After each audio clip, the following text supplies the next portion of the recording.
hal sing terberat di sampean itu apa? Terus hal yang paling menggembirakan bagi sampean itu apa?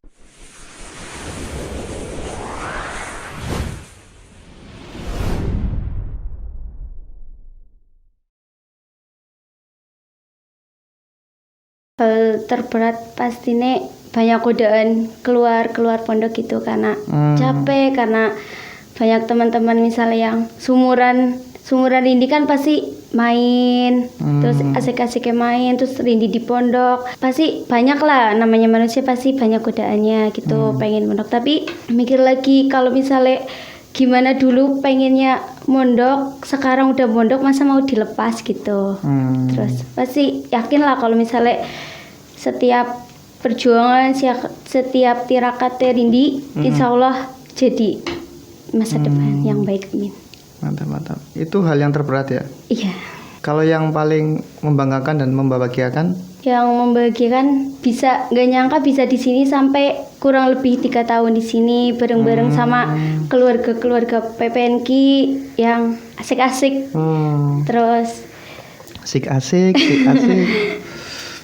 Terus senang bisa kenal Abi, Umi, kenal bapak-bapak di sini gitu sama teman-teman. Om. Keluarga Jamaah sini lah ya. Iya, keluarga besar. Iya. Ya. Oke. Terus dari banyaknya godaan itu, saat sampean dikelilingi orang-orang sing menggoda gitu lah ya untuk keluar dari pondok, yang paling memotivasi terus muncul di pikiran sehingga sampean kuat nang pondok itu apa? Yang pertama pasti kembali ke niat awal. Ke niat awal pengen mondok, gimana rasanya dulu pengen mondok tapi belum boleh gitu. Terus sekarang udah mondok, harus kan banyak teman-teman yang mondok tapi nggak bisa lah, sekarang Rindi bisa gitu. Kenapa itu malah lepas gitu. Oh iya. Terus iki mumpung lagi kata-kata sampean ya, seusia sampean di saat itu waktu masih sekolah, sebetulnya animo di pikirannya sampean pada sing seumuran itu mondok itu kepriwe sih? Mondok pasti kayak tertekan. Yang pertama terbayang itu tertekan. Iya, tertekan. Terus? Karena di sini kan pondok juga ada aturan. Harus jam segini kan harus misalnya ngaji, harus pasti umuran Rindi pasti banyak yang mikir lah, di pondok gak bisa bebas, di pondok gak bisa main, gak bisa keluar gitu. Sampean sudah mengenal lama atau berapa bulan?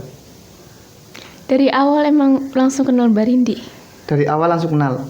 Apa pas pertama masuk, pertama kali ketemu sama Rindi? Enggak. Enggak ya. Tapi terus akrab lah ya. Iya. Nah, mumpung di sini coba sampean ada nggak pertanyaan untuk Mbak Rindi? Dan nanti sebaliknya Rindi ada pertanyaan untuk Talita. Coba. Talita, gimana rasanya di sini? Seneng atau mau balik ke Jakarta lagi atau gimana? Ada di sisi lain seneng, tapi sisi lain juga ada pemikiran kayak pengen balik lagi gitu ke Jakarta. Terus yang buat bertahan di sini itu apa? Ya karena ngajinya juga, sekolahnya kan sayang sekolahnya kalau misalnya keluar atau pindah lagi kan butuh biaya. Terus apa maning? Bagi Mbak Rindi itu kalau misalnya kerja sambil mondok itu capek apa enggak? Kalau misalnya diniat karena Allah enggak capek. Cuman pasti ya ada capeknya, tapi senang gitu rasanya bisa kan jarang-jarang itu ada mondok tapi kerja gitu kan jarang. Jadinya rasanya senang aja bisa mondok sambil kerja gitu. Tuh. Sing karo kerja be semangat. Sampeyan sing lagi sekolah daring jarang mangkat ya kudune lebih semangat. Nah, ya kan ki kesibukannya luar biasa, wong kerja itu kan kesel ya, capek. Wis kesel balik pondok, mengko wis wayahe ngaji melu ngaji itu kan. Capek dong iku. Tapi alhamdulillah bisa bertahan iku. Harusnya sampean bisa mengambil hikmahnya loh. Sampean yang masih muda, ya iki Mbak Rindi bisa ya apalagi sambil kerja, masih semangat mondok. Ya, apalagi aku ya yang masih muda gitu kan, masih belia. Ya kan, masih sangat muda lah gitu lah. Jadi kudu lebih semangat, harus termotivasi lah paling enggak. Lah, sampean di antara teman-teman di katakanlah sekamar atau sepondok lah, kadang-kadang saling memotivasi enggak? Siapa dulu lah yang jawab, ngono lah, bodoh-bodohan. Iya, paling sering cerita aja awal mula di sini gimana kegiatannya, gimana. Kalau misalnya santri baru kan pasti belum tahu, jadi tanya ke santri yang lama, gimana sih Mbak di sini kegiatannya apa aja, terus gimana rasanya gitu. Iya. Terus teman? Paling kalau motivasi pasti sering kan, karena kebanyakan di sini kalau misalnya malamnya kecapean apa malamnya tidurnya malam kan pasti paginya itu kesiangan. Seringnya itu kadang karena lagi daring kan pagi kan harus absen, kadang masih ada yang ketiduran ya, yang udah bangunin yang masih tidur gitu. Ya. Jadi saling kerjasama lah ya. Ya emang harus seperti itulah. Terus kalau di pondok itu rasa kebersamaannya sangat kerasa nggak? Mungkin masak bareng, makan bareng, atau mungkin kadang malah tukaran gitu. Terjadi kayak gitu nggak? Kalau kayak berantem gitu kayaknya nggak, keseringan tuh kebersamaannya itu loh. Kalau misalnya yang satu lagi sibuk terus nggak sempet masak, nanti digantiin dulu yang nggak sibuk buat masak gitu. Oh ya, jadi oper jadwalnya ya. Oh iya. Naik Rindi Berin. Kalau Rindi sih seneng juga, banyak di sini kan yang paling tua ya, jadi kan punya banyak adik-adik, kan Rindi nggak punya adik. Oh, gitu Terus di ya. sini adiknya banyak. Banyak apa entok? Apa basur? Sini jadi bisa ngerasain sebagai kakak gitu, ngerasain jadi yang paling tua di sini. Oh, iya. Terus sampean sebagai santri sing bisa dikatakan paling tua di sini, sudah merasa bisa menjadi kakak nggak untuk mereka? Bisa menasehati ketika ada yang lagi galau, ada yang lagi kurang semangat gitu, atau lagi ada permasalahan? Priwe. Ya kalau sebagai seorang kakak pasti jadi panutan untuk adik-adiknya. Kalau misalnya ada masalah, kalau Rindi tahu, tak kasih ajarin gitu. Misalnya tak beri masukan apapun itu, yang penting positif, beri masukan gimana sih gitu. Terus sebagai seorang kakak pasti jadi panutan untuk adiknya, jadi contoh. Adiknya pasti juga berat juga kalau misalnya misalnya adik kan nyontoh perilaku kakaknya. Kalau misalnya perilakunya belum baik itu kalau dicontoh berdosa banget, kerasa dosa banget gitu. Iya, benar. Oke. Terus dalam sampean mencari ilmu nang pondok itu ya kadang-kadang kan dimarahi karena kesalahan, atau dimarahi karena sampean ngajine kurang bener atau gimana itu. Perasaan sampean kepriwe maring gurune sampean? Awalnya sih pasti nyelkit ke hati loh kalau misalnya lebih nyindir atau gimana, pasti masuk ke hati gitu. Tapi masuk ke hatinya bukan sebagai alasan untuk membenci, tapi sebagai motivasi untuk lebih baik lagi gitu. Tadi sering lah. Sering ya? Sering. Kalau itu juga tanda sayangnya Abi untuk santri ini juga, untuk memberi masukan. Misalnya dibilangin tapi belum bisa, mending disindir tapi jadi gitu. Mantap. Kowe priwe ta? Benae ta? Ya hampir sama-sama kayak Mbak Rindi lah. Wah, senenge idem tok. Iya, oke. Terus sampean umurnya wis 20 ya? Lah sampean punya keniatan untuk sampai kapan sih kepengen mondok kayak gitu? Bismillah sampai punya suami. Kalau misalnya diridhoi di sini, hidup di sini. Kalau misalnya suruh ikut suami, ya harus ikut suami gitu. Pengennya sih hidup di pondok, mati di pondok. Mantap. Luar biasa gitu.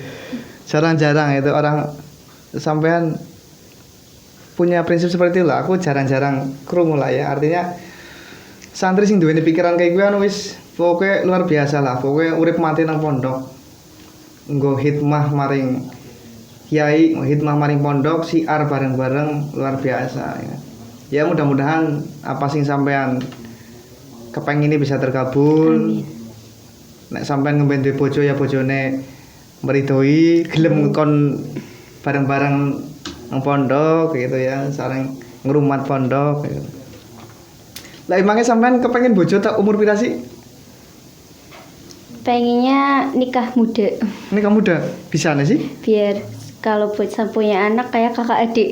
Waduh, berat. Waduh, ya. Nikah muda umur berapa? Pengennya. Pengennya 23. 23. Berarti 3 tahun maning. Iya, bisa lah. 2 tahun atau 3 tahun maning ya? Tapi kan manusia berencana, Allah yang menentukan. Ya, benar. Lah emangnya sampean wis duwe calon? Bener. Wis duwe calon apa priwe? Apa tentang golet? Loh, ngono targetnya kan 2 atau 3 tahun lagi kan berarti mungkin wis ana pandangan ya gitu. Sudah ada pandangan tapi belum. Iya masih anu lah ya. Iya oke paham. Oke, ya mudah-mudahan dilancarkan semua urusannya. Sampai duwe kepenginan kayak gue yang mudah-mudahan Gusti Allah ngijabahi gitu. Karena itu niat sing luar biasa lah apik gitu. Kepengin hikmah bener-bener melu siar bareng-bareng. Karena sampean berarti termasuknya kan santri sing mandan awal-awal lah ya berdiri di pondok iki lho. Jadi kan ya ngerti kepriwe periah ketika dulu lagi perjuangan sekang nol durungan pondok itu masih majelis taklim, kemudian transformasi menjadi pondok, itu kan perjalanan sing sangat luar biasa dengan berbagai macam lika-liku lah ya, lika-liku laki-laki lah. Berat oke lah sampean bisa merasakan itu sendiri sampai sekarang. Wah, wis perbedaannya luar biasa sehingga apa artinya sudah tidak kaget lah ketika memang sampean wis ngerasakna perjuangannya periah kayak apa sampai bisa merasakan manisnya sebuah hasil perjuangan itu ya. Mudah-mudahan dilancarkan bojone sampean ngijini, wong tuane sampean ngijini, mertuane sampean ngijini, dadi kabeh ngijini, dadi nek kan wis kepenak gitu.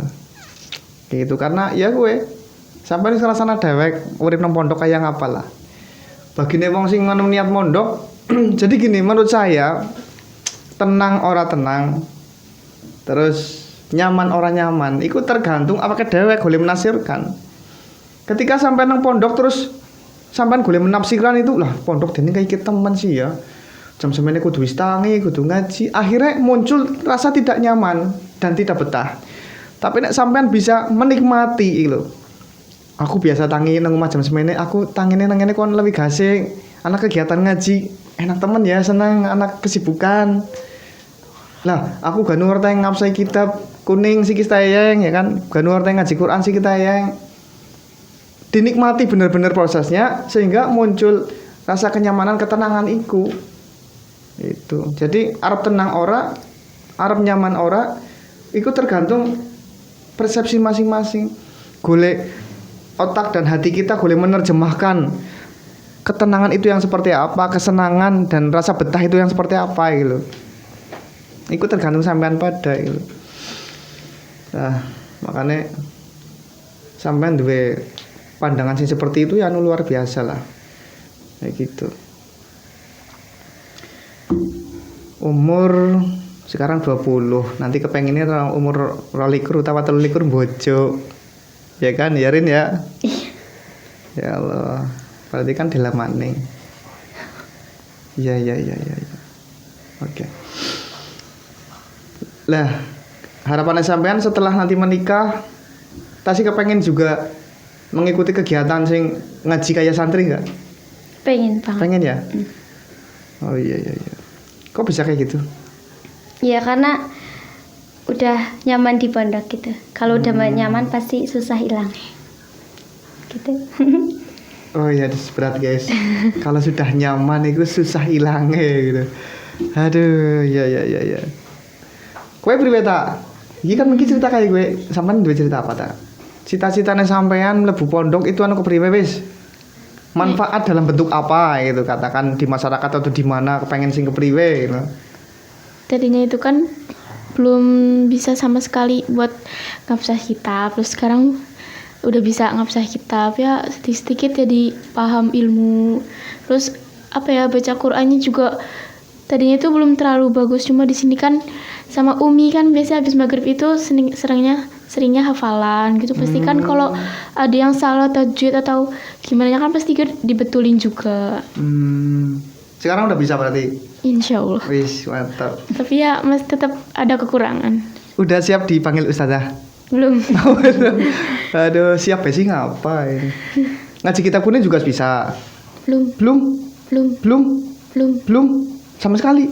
Ngaji kitab kuning belum bisa sama sekali. Ya kan di pondok ngajinya kitab kuning. Terus sampean gimana?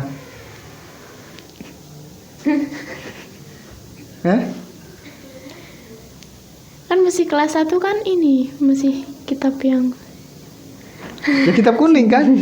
Oh, mungkin maksudnya dia gue nang kitab nang kelas 1 kan karena masih latihan ya. Biasanya kan ustadz-ustadz pengajar itu kan golet nang kitab sing apa jenenge mandan renggang loh. Lah rata-rata kitabnya putih. Iya kok? Iya. Walah, ngomprah.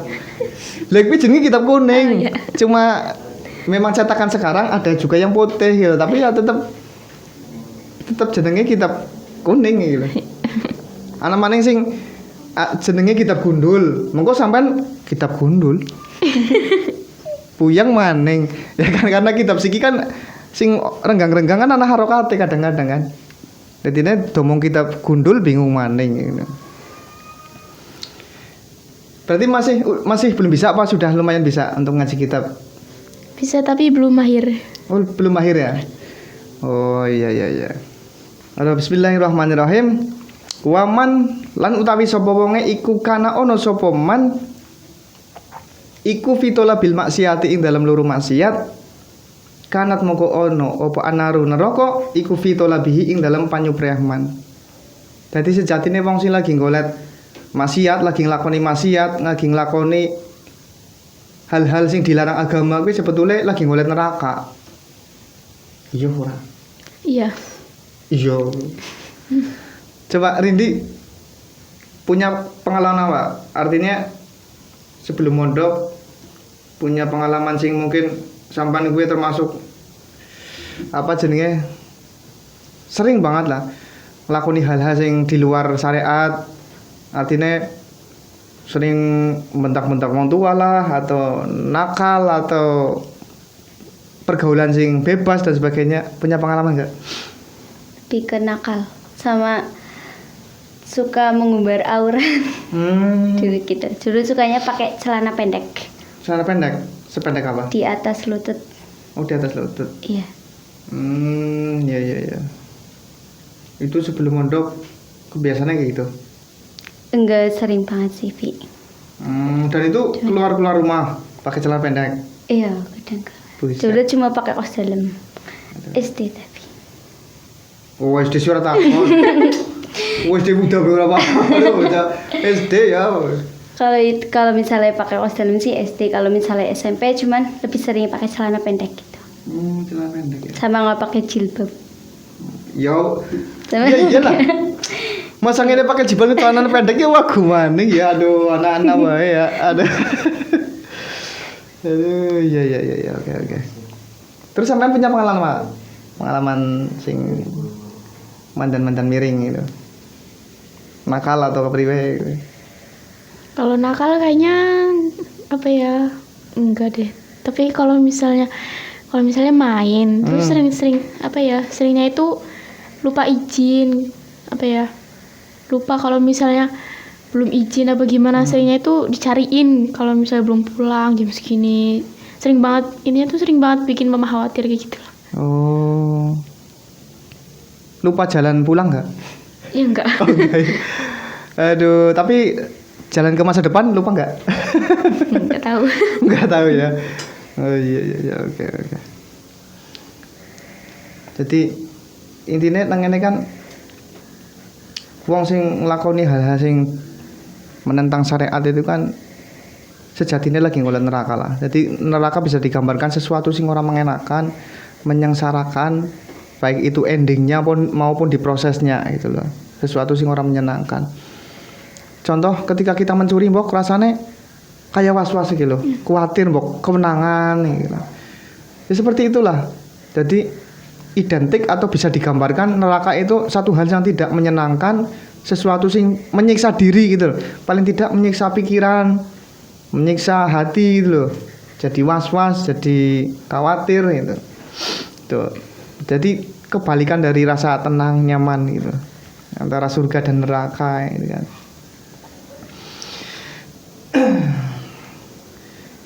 Oke, tadi iki aku maca nang kitab Naswaihul Ibad ya. Sampean wis tahu ngaji ya Naswaihul Ibad ya? Sampai. Oh, wis khatam juga ya? Sampean? Belum. Aduh. Ya wis nanti kan kalau mondoknya bertahan kan nanti insya Allah kan sampai ke sini gitu kan. Itu. Jadi sebetulnya ya ngaji kitab sing belum ngerti kan udah ning tulisannya gundul-gundul kayak gitu ya. Wer kayak cacing gitu kan sing kok nggak ngerti gitu kan. Oh, di sini ada meme, di sini ada kho, ini maksudnya apa? Ini nggak tahu gitu kan. Tapi nek wis sering ya terbiasa ya penak gitu kan gitu. Dan bisa untuk mainan juga lah, untuk mainan gitu kan, untuk artinya untuk seru-seruan aja lah sama temen itu. Kayak saya juga dulu gitu pas masih mondok gitu. Jadi main sama temen, terus perpaduan bahasa Jawa, perpaduan bahasa Indonesia, perpaduan bahasa Inggris gitu kan. Ya contohnya kayak itulah. Contohnya gini, ai utawi ingsun gitu ya. Iku love demen sapa ingsun, you ing sira gitu. Nah, iki contohnya ya, perpaduan bahasa Inggris dengan bahasa kitab ya. Ai utawi ingsun iku love demen sapa ingsun, you ing sira. Kan kayak gitu. Dulu lah sering untuk banyolan itu, untuk dagelan gitu. Jadi asik juga lah. Wong urip nang pondok kuwi anu bener-bener menyenangkan bagi saya lah.